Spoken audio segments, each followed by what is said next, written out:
오늘 말씀의 제목은 기도가 죽으면 믿음이 죽고 믿음이 죽으면 기도가 죽는다입니다.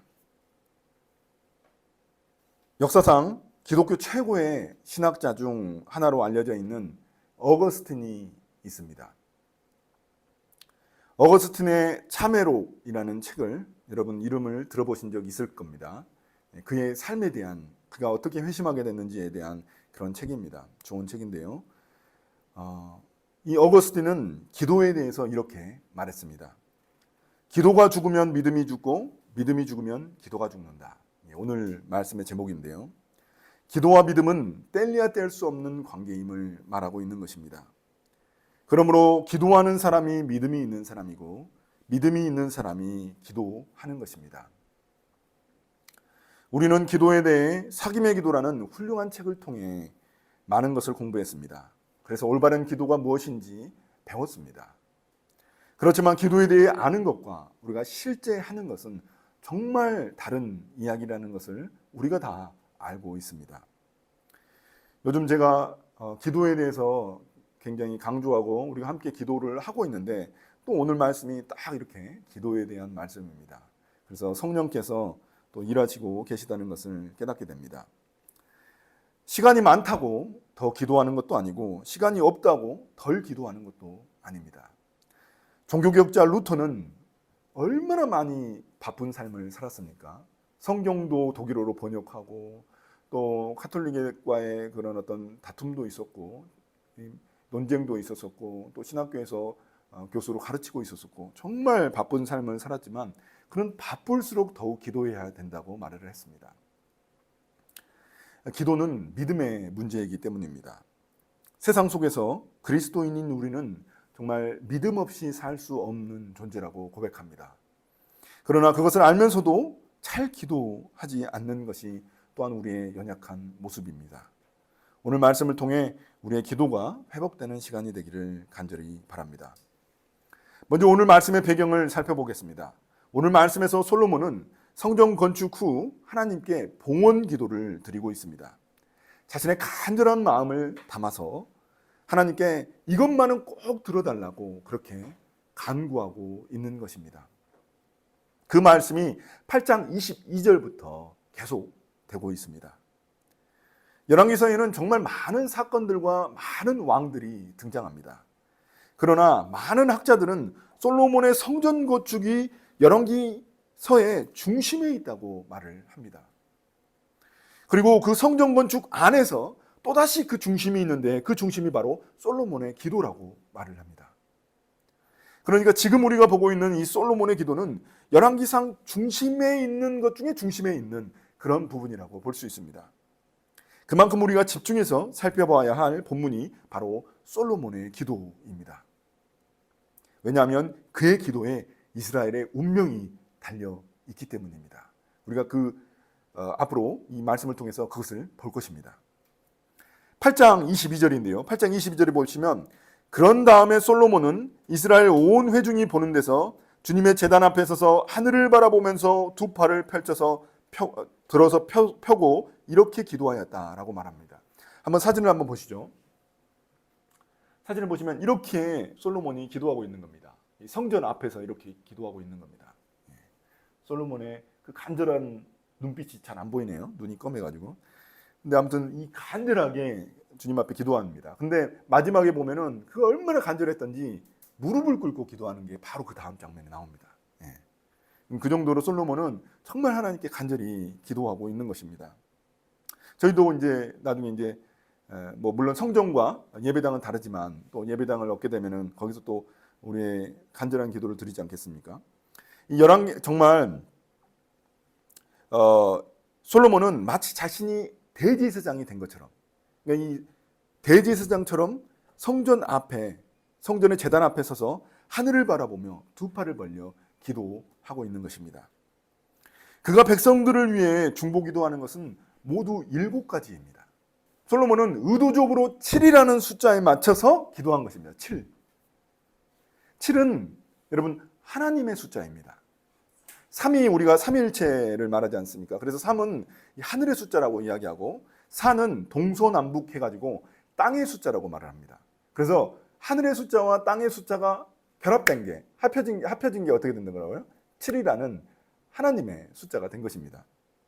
어쩌면 솔로몬은 자신의 기도가 땅과 하늘에서 이루어지기를 간절히 바라는 마음에서 이 7가지 기도를 드렸을지도 모르겠습니다. 솔로몬은 앞에서 먼저 5가지 중보 기도를 합니다. 솔로몬이 뭘 위해 기도했을까요? 여러분 궁금하지 않습니까? 이 성전을 지어놓고 하나님이 여기에 계시는데, 하나님이 우리의 기도를 듣고 계시는데 그 7가지를 기도했는데 그 7가지가 뭔지 궁금하지 않습니까? 먼저 5가지를 먼저 기도했는데요. 앞에서 첫째는 하나님의 공의로운 심판을 구하는 기도입니다. 그러니까 솔로몬이 그 두 여성들 사이에서 재판을 하잖아요. 그런 것처럼 하나님이 공의롭게, 사람의 속마음을 다 알 수 없기 때문에 하나님이 공의롭게 재판을 해달라고 그 심판을 구하는 기도가 있고, 둘째는 전쟁에서 패했을 때의 기도, 그리고 셋째는 가뭄에 빠졌을 때의 기도, 넷째는 기근이나 전염병 그리고 적의 침입과 같은 재앙에 빠졌을 때의 기도, 5번째는 이방인들의 기도, 이방인들을 위한 기도입니다. 어떤 공통점이 여러분 느껴지시나요? 이제 6번째, 7번째 기도가 오늘 본문에서 등장하는데요. 6번째 기도는 전쟁터에 나가서 기도하는 것입니다. 2번째 기도와 좀 다르죠. 2번째는 전쟁에서 패했을 때의 기도입니다. 그러니까 죄를 저질러 가지고 전쟁에서 패했을 때 하는 기도이고, 6번째 기도는 하나님이 전쟁에 나가라고 해가지고 전쟁에 나갔을 때 그때 하나님께 구하는, 간구하는 기도입니다. 이제 7번째 기도는 마지막 중보 기도인데요. 기도 중에서 제일 긴 기도입니다. 제일 길다는 것은 무슨 의미일까요? 중요하다는 겁니다. 왜냐하면 이 마지막 기도가 최악의 상황에서 하는 기도거든요. 그래서 제일 길고 중요합니다. 이스라엘이 죄를 지어서 전쟁에 패배해가지고 적국의 포로로 끌려가게 된 그런 상황을 이렇게 가정해가지고 이야기를 하고 있습니다. 이때 하나님께 간구하는 그런 기도입니다. 자, 여러분 7가지의 그 기도를 보면서 어떤 공통점을 발견하셨습니까? 솔로몬이 성전을 건축하고 나서 7가지의 정말 중요한 기도를 드리는데 그의 기도에는 정말 이상한 점이 있습니다. 굉장히 독특한 점이 있습니다. 7가지 중보 기도를 들어보면은 대부분 위기 상황들에 대한 간구라는 것입니다. 여러분 그렇잖아요. 위기 상황에 빠졌을 때 하는 그런 기도입니다. 저한테 하나님이 만약에 딱 7가지만, 성도들을 위해서 딱 7가지만 기도하라고 하면은 여러분 제가 무엇을 위해 기도할까요? 저 같으면은 성도들 잘 되라고 기도했을 것 같습니다. 성도들 아프지 않게 건강하게 해주십시오. 성도들이 하는 일이 많은 열매를 맺게 해주십시오. 또 가정과 직장, 교회에서 은혜와 평강을 주십시오. 저는 이렇게 기도할 것만 같습니다. 그런데 솔로몬은 그렇게 기도하지 않습니다. 하나님이 바로 앞에 계신다고 그렇게 믿으면서 기도하는데 그는 이렇게 기도를 하고 있지 않습니다. 왜일까요? 그럼 위기 상황에서 하는 그 기도를 드리고 있습니다. 솔로몬이 바라는 것은 그냥 백성들이 잘 되는 게 아닙니다. 솔로몬이 바라는 그 자체가 아닙니다. 그 백성들이 성공하고 잘 되는 그 자체가 아닙니다. 솔로몬이 진정으로 바라는 것은 하나님과의 관계입니다. 하나님과의 관계. 그게 끊어지지 않기를 간절히 바라고 있는 것입니다. 위기 상황에 빠지면 사람은 누구나 유혹을 느낍니다. 믿음이 흔들릴 수 있습니다. 그래서 솔로몬은 그런 절박한 위기 상황에 빠졌을 때라도 백성들이 흔들리지 않고 하나님을 찾기를 간절히 구하는 것입니다. 부모의 마음인 거죠, 솔로몬이. 부모가 자녀를 위해서 기도할 때도 그렇게 기도하지 않겠습니까? 그런데 저는 이런 솔로몬의 모습을 보면서 우리의 대제사장 되시는 예수님이 떠올랐습니다. 두 손을 들고 백성들을 위해 중보 기도하는 이 솔로몬의 모습처럼 예수님은 하늘에서 그렇게 우리를 위해 기도하고 계시기 때문입니다. 성경은 분명히 우리를 위해 중보 기도하시는 예수님을 언급하고 있습니다. 디모데전서 2장 5절인데요. 하나님은 한 분이시요 하나님과 사람 사이의 중보자도 한 분이시니 곧 사람이신 그리스도 예수이십니다. 예수님은 언제나 우리를 위해 중보 기도하고 계십니다. 제가 예전에 말씀드린 적이 있지만 그 미국에 유학 가셔가지고 가족들이 아무도 믿지 않기 때문에 나를 위해서 기도해 줄 분은 아무도 없구나, 사람은 아무도 없구나 이렇게 생각했는데 그분이 말씀을 읽다가 주님이 나를 위해서 중보 기도해 주시고 계시구나 이걸 깨닫고 얼마나 마음이 감사했는지 모른다는 그런 이야기를 들은 적이 있습니다. 예수님은 우리를 위해 언제나 중보기도 하시는 분이십니다. 그럼 예수님은 우리를 위해 무엇을 기도하고 계실까요? 예수님이 하늘에서 무엇을 위해 기도하고 계실까요? 우리가 돈 많이 벌고 성공하게 해달라고 기도할까요? 아닐 것 같습니다. 예수님도 솔로몬처럼 분명 우리가 하나님과의 친밀한 관계를 잃지 않도록 기도하고 계실 것입니다. 예수님이 십자가에서 끌려가시기 전날 밤에 그 긴급한 상황에서 예수님이 제자들에게 하셨던 말씀이 있습니다. 그 말씀이 요한복음 15장 5절입니다. 나는 포도나무요 너희는 가지이다. 사람이 내 안에 머물러 있고 내가 그 안에 머물러 있으면 그는 많은 열매를 맺는다. 너희는 나를 떠나서는 아무것도 할 수 없다. 그 긴박한 상황에서 예수님은 제자들에게 이 말씀을 하십니다. 너희가 내 안에 있어야 한다. 우리는 인생에서 많은 위기를 겪습니다. 위기를 겪지 않는 사람은 아무도 없어요. 그 순간 우리가 주님 안에 머물러 있기를 위해서 예수님은 기도하시는 것입니다. 깊은 절망의 순간에도 우리가 주님을 바라보며 기도할 수 있도록 예수님은 우리를 위해 중보기도 하십니다. 고난과 위기의 순간 우리가 유혹에 넘어가지 않도록 예수님은 중보기도 하십니다.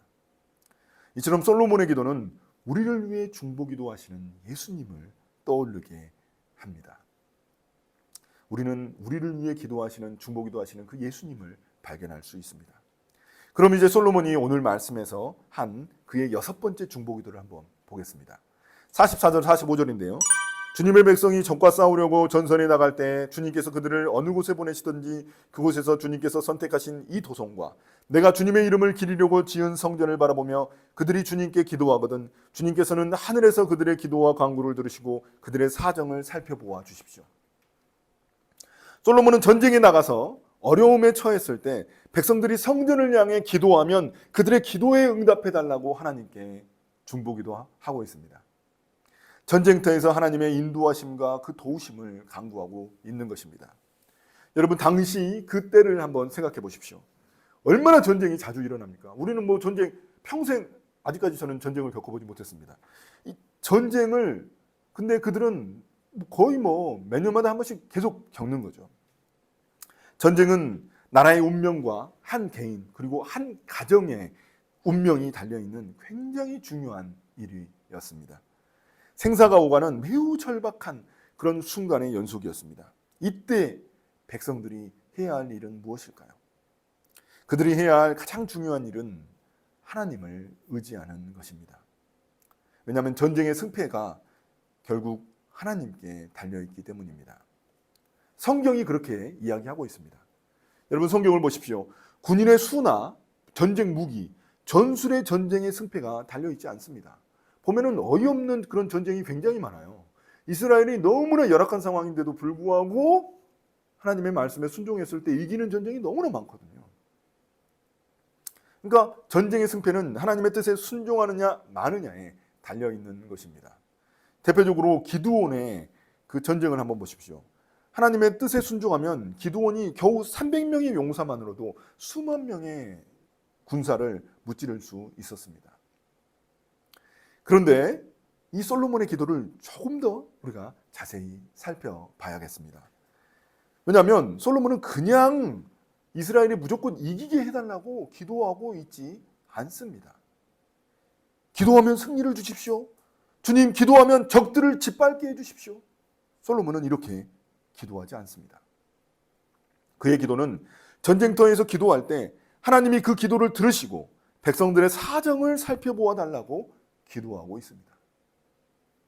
이 문장을 백성들의 사정을 살펴보아 주십시오라는 이 번역을 이 문장을 정확하게 번역하면 그들에게 공의를 실행해 주십시오입니다. 그들에게 공의를 실행해 주십시오. 이스라엘이 잘못했어도 기도만 하면 무조건 이기게 해달라는 그런 기도가 아닙니다. 하나님의 공의가 이루어지게 해달라는 기도입니다. 사람의 마음과 동기를 다 아시는 하나님께서 선악을 판단해 달라는 것입니다. 악한 쪽을 패배하게 하시고 의로운 쪽이 이기게 해달라는 그런 솔로몬의 기도입니다. 만약 이스라엘이 악한 쪽이면 어떡할까요? 이스라엘이 패배하는 거죠. 하나님의 심판은 이스라엘이 받게 되는 것입니다. 이스라엘이 승리하려면 이스라엘은 의로운 편에 서 있어야 합니다. 여기서 의로운 편이란 하나님의 뜻대로 순종하는 것을 의미합니다. 자신의 지혜를 내려놓고 전심으로 하나님을 신뢰하는 것을 말합니다. 그러면 하나님은 그들의 모든 마음을 아시고 공의롭게 판단하시기 때문입니다. 자, 그런데 우리의 삶은 어떻습니까? 우리가 위기 상황에 닥치게 될 때 우리는 어떻게 기도합니까? 평소에는 그렇게 기도하지 않다가도 위기 상황 때는 하나님께 막 때를 쓰려고 합니다. 무조건 기도를 들어달라고 그냥 매달립니다. 목숨이 달려있다고 생각되기 때문이죠. 그 위기 상황 속에 숨겨진 하나님의 선하신 뜻은 무엇인지 생각하지 않습니다. 내 기도 속에 혹시 숨겨진 동기가 무엇인지 그런 것들은 살펴보려고 하지 않습니다. 이러한 위기 상황일 때 우리 안에 영적 전쟁은 더욱 치열하게 일어나는 것입니다. 인간적인 지혜와 방법으로 어떻게든 빨리 이 문제에서 벗어나고 싶은 그런 마음이 있기 때문입니다. 기도는 하지만 실제로는 자기 방법, 자기 꾀, 자기 지혜대로 일을 해결하려고 합니다. 그러나 오히려 이때 하나님을 전심으로 의지하며 기도해야 합니다. 왜냐하면 그리스도인에게 있어서 전쟁의 승리는 오직 하나님께 달려 있기 때문입니다. 그것이 우리의 믿음이기 때문입니다. 성경에서 그렇게 우리에게 말을 하고 있습니다. 이처럼 전심으로 하는 기도는 위기의 순간 우리에게 승리를 가져다 줍니다. 자, 그렇지만 우리가 기도한다고 해서 항상 승리하는 것은 아닙니다. 왜냐하면 우리는 연약한 존재이기 때문입니다.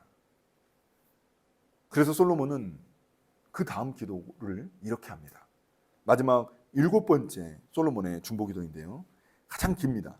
46절 이하입니다. 자, 조금 더 빨리 읽겠습니다. 죄를 짓지 아니하는 사람은 없습니다. 이 백성이 주님께 죄를 지어서 주님께서 진노하셔서 그들을 원수에게 넘겨주시게 될 때 멀든지 가깝든지 백성이 원수의 땅으로 사로잡혀 가더라도 그들이 사로잡혀간 그 땅에서라도 마음을 돌이켜 회개하고 그들을 사로잡아간 사람의 땅에서 주님께 자복하여 이르기를 우리가 죄를 지었고 우리가 악행을 저질렀으며 우리가 반역하였습니다 하고 기도하거든. 또 그들이 사로잡혀간 원수의 땅에서라도 마음을 다하고 정성을 다하여 주님께 회개하고 주님께서 그들의 조상에게 주신 땅과 주님께서 선택하신 이 도성과 내가 주님의 이름을 기리려고 지은 이 성전을 바라보면서 기도하거든. 주님께서는 주님께서 계시는 곳인 하늘에서 그들의 기도와 간구를 들으시고 그들의 사정을 살펴보아 주십시오. 주님께 죄를 지은 주님의 백성을 용서하여 주십시오. 주님을 거역하여 저지른 모든 반역죄까지도 용서하여 주십시오. 그들을 사로잡아간 사람들 앞에서도 불쌍히 여김을 받게 하셔서 사로잡아간 사람들도 그들을 불쌍히 여기게 하여 주십시오. 왜 이렇게 깁니까? 굉장히 길죠. 그만큼 솔로몬이 중요하게 여기는 마지막 기도이기 때문에 그렇습니다. 7번째 마지막 기도입니다. 여기서 우리가 주목할 단어들이 있죠. 성경에서 우리가 중요한 단어들은 어떤다고요? 반복됩니다. 반복되는 단어를 찾으면은 거기에서 반복되는 단어가 회개와 용서입니다.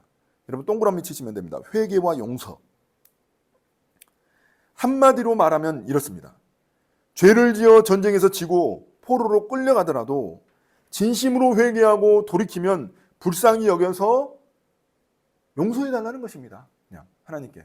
하나님, 우리가 죄 지어가지고 다른 타국에 포로로 끌려가더라도 우리가 그곳에서라도 기도한다면 우리가 그곳에서라도 마음을 돌이켜서 하나님께 회개하고 정말 그렇다면 주님 그때 용서하여 주십시오 우리를. 이렇게 기도하는 것입니다. 이거는 근데 마치 솔로몬이 미래를 내다보고 이스라엘의 그 미래를 내다보고 마치 기도하는 것처럼 보입니다.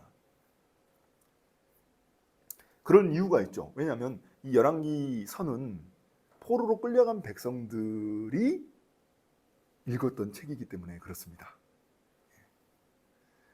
열왕기 상하를 읽고 있는 첫 번째 독자는 누구일까요? 포로로 끌려간 바벨론 포로로 끌려간 이스라엘 백성들입니다. 그들은 이방 땅에서 슬픔과 고통 속에 그렇게 살아가고 있습니다. 성전도 무너지고 하나님께 버림받아 소망도 다 끊어진 그런 상태입니다. 그런 그들이 이런 솔로몬의 기도를 다시 듣는다면, 다시 이 솔로몬의 기도를 읽는다면 마음이 어떨까요? 아, 우리에게 소망이 있구나, 이런 생각이 들지 않겠습니까? 한번 다니엘을 한번 생각해 보십시오. 다니엘도 이 바벨론 포로로 끌려간 그런 사람이지 않습니까? 다니엘은 바벨론 포로로 끌려가 그곳에서 뭐 누가 뭐라 가든 간에 하루에 3번씩 창문을 열고 예루살렘을 향해 3번씩 기도했습니다. 다니엘은 솔로몬의 기도를 읽고 소망을 잃지 않았기 때문입니다. 분명 백성들 중에, 이 포로로 끌려간 백성들 중에 그냥 모든 것을 포기한 사람들도 있습니다. 그때 이제 이제 우리나라는 끝났어. 마치 우리가 일제 35년 그 일제 치하에 있었을 때 나중에는 포기한 사람들이 있었잖아요. 그러니까 이 이스라엘 백성들은 35년이 아니고 70년이거든요. 그러니까 이스라엘 백성들도 이제 포기한 사람들이 있었던 겁니다. 이제 우리는 포기해서 끝났어. 하나님은 우리를 버리셨고 우리는 이방 땅에서 다 죽을 거야. 이제 우리는 다 끝났어. 돌아갈 길은 없어. 이렇게 포기한 사람들이 있습니다. 그런데 다니엘처럼 끝까지 포기하지 않고 예루살렘을 향해 하나님께 기도하는 사람들이 있었습니다. 이 솔로몬의 기도를 믿고 있는 그런 사람들이 있었다는 것입니다. 솔로몬의 기도는 절망하는 그들에게 큰 소망이 되었을 것입니다. 살다 보면 우리 역시 죄에 넘어져서 절망의 구렁텅이에 빠질 때가 있습니다. 그때는 마치 인생의 밑바닥을 경험하듯 사는 것보다 죽는 것이 더 낫다고 그렇게 느낄 때가 있습니다. 최근에 참 뉴스 보면은 참 절망적인 상황들이 참 많이 일어나는 것을 봅니다. 제가 처음에 기도했을 때 기도했던 것처럼 전국적으로 이렇게 일어나더라고요. 아무튼 자기 잘못이 아니라면 하나님께 따지기라도 하겠어요. 자기 잘못이 아니면 하나님께 따지죠. 그런데 그게 아니라 분명히 자신의 죄와 잘못으로 망하게 된 것이라면 누굴 탓하겠습니까? 이럴 때 우리는 어떻게 해야 할까요? 이럴 때 우리는 무슨 기도를 드릴 수 있을까요? 내 잘못인데. 누가복음 15장에 보면은 그런 사람이 한 명 등장합니다. 바로 탕자입니다. 그는 아버지가 아직 살아계시는데도 유산을 미리 땡겨받는 그런 죄를 저지릅니다. 그 후에 다른 나라로 가서 모든 재산을 탕진하고 거지가 되버립니다. 그때 그는 인생의 아주 밑바닥을 경험합니다. 우리가 잘 알다시피 유대인들이 부정한 짐승이라고 여기는 돼지를 치는 그런 일꾼으로 전락합니다. 너무 배가 고파가지고 돼지 사료라도 먹고 싶었는데 주인이 그것도 허락하지를 않습니다. 그러니 죽는 것보다 못한 그런 삶을 살게 된 것입니다. 그 비참한 상황 속에서 그가 기억한 한 사람이 있습니다. 그때 딱 떠오른 사람이 한 명 있습니다. 바로 그의 아버지입니다. 그는 아버지에게 가서 자신의 죄를 회개하기로 결심합니다. 그리고 아버지의 종이라도 삼아달라고 하기로 결심합니다. 왜냐하면 종은 그래도 먹고 살잖아요. 그가 집으로 돌아가는 길에 아버지는 저 멀리 동구 밖에서 아들을 기다리고 계십니다. 그리고 아들을 보자 그를 측은히 여기시고 달려가 목을 껴안고 입에 입을 맞춥니다. 아들이 아버지께 자신의 죄를 고백합니다. 그러자 아버지는 아들에게 자신의 옷을 입혀주시고 신발을 신겨주시고 반지를 끼워주시면서 그렇게 아들의 자격을 회복시켜 주십니다. 우리가 연약하여 죄에 넘어져도 또 깨져도 다시 기도할 수 있는 근거는 무엇일까요? 하나님이 우리를 긍휼히 여기시기 때문입니다. 그게 하나님의 성품입니다. 하나님은 자비와 긍휼이 넘치시는 분이십니다. 하나님은 결코 우리를 버리지 않으십니다. 마지막 51절부터 53절인데요. 그들은 주님께서 쇠 용광로와 같은 이집트로부터 이끌어내신 주님의 백성이며 주님의 소유입니다. 종의 간구와 주님의 백성 이스라엘의 간구를 살펴보시고 부르짖을 때마다 응답해 주십시오. 주 하나님, 주님께서 우리 조상을 이집트로부터 이끌어내실 때에 주님의 종 모세를 시켜서 말씀하신 것과 같이 주님께서는 그들을 주님의 소유가 되도록 주님의 모든 백성, 세상의 모든 백성과 구별하셨습니다. 솔로몬이 이러한 기도에 응답해달라고 담대하게 구할 수 있는 이유는 무엇입니까? 죄를 지어서 다 망가져도 다 망해도 다시 용서해달라고 기도할 수 있는 그 근거가 무엇입니까? 왜 하나님은 반역한 이스라엘을 다시 긍휼히 여기셔서 버리지 못하시는 것일까요? 그 이유는 하나님이 이스라엘을 선택하셨기 때문입니다. 하나님의 명예와 성품이 이스라엘에게 달려있기 때문입니다. 그러니까 염치 없더라도 하나님께 이런 요구를 할 수 있는 것입니다. 이렇게 이스라엘에는 절망 가운데도 기도를 멈추지 않는 사람들이 있었기 때문에 하나님은 다시 이스라엘 백성들을 회복시켜 주시는 것입니다. 그들에게 새 언약을 주시고 이제는 더 이상 죄에 지배당하지 않도록 그들에게 새로운 마음을 허락해 주십니다. 그것이 바로 성령의 능력입니다. 우리 역시 날마다 죄에 넘어지고 유혹 가운데 넘어져 또 그때마다 회개하기를 반복합니다. 넘어지고 회개하고 넘어지고 회개하고 어떨 때는 이런 게 무슨 소용이 있을까 이런 생각이 들기도 합니다. 기도해도 내 삶에 큰 변화가 없다는 그런 느낌이 들기도 합니다. 그럼에도 불구하고 우리는 왜 기도를 멈춰서는 안 될까요? 그것은 내 생각보다 내 계획보다 하나님의 생각과 하나님의 놀라운 계획이 있기 때문입니다. 우리가 기도할 때 우리 안에 계시는 성령께서 일하시기 때문입니다. 성령은 우리를 하나님의 계획대로 변화시켜 주십니다. 우리는 잘 못 느끼지만 하나님이 우리를 점점 하나님의 형상대로 변화시켜 가고 계시는 것입니다. 주님이 다시 오시는 마지막 날 우리는 그 형상대로 변화된 형상대로 우리의 주님을 만나게 될 것입니다. 그게 성경이 하는 이야기입니다. 이제 오늘 말씀을 마무리하겠습니다.